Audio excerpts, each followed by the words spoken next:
Hindi tumitigil ang buhos ng ulan sa buong maghapon dito sa lungsod ng Marikina, kaya tuloy-tuloy din ang pagtaas ng level ng tubig dito sa Marikina River.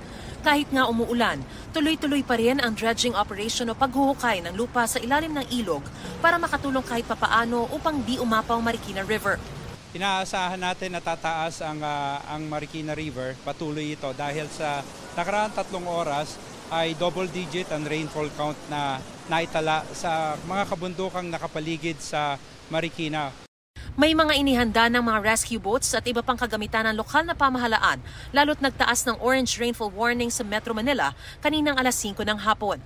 Kahit nasa 15 meters pa lang yung level ng tubig dito sa Marikina River, may nagsagawa na rin ng preemptive evacuation, lalo na mga pamilyang may miyembrong persons with disabilities at buntis. At binuksan na rin ang aabot sa 45 evacuation centers sa buong lungsod para sa lahat ng mga nais na lumikas.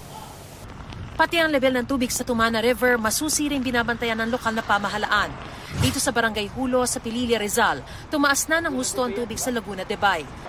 Kaya ang mga mangingisda iniahon na ang kanilang mga bangka sa takot na matangay pa ang kanilang kabuhayan. Itinabi na rin muna ang kanilang mga fishnet. Nadala na kami nitong bagyong Enteng.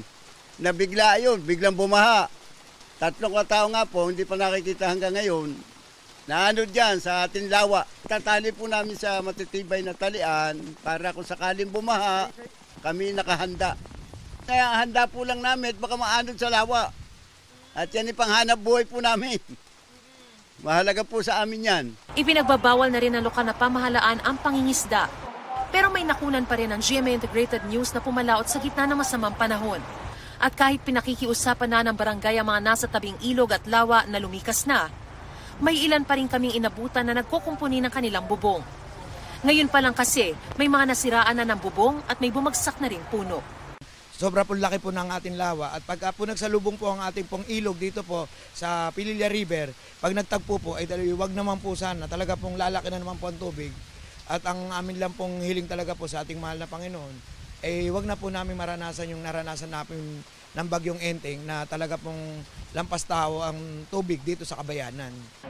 Para sa GMA Integrated News, Mariz Umali, Naktutok, 24 Oras.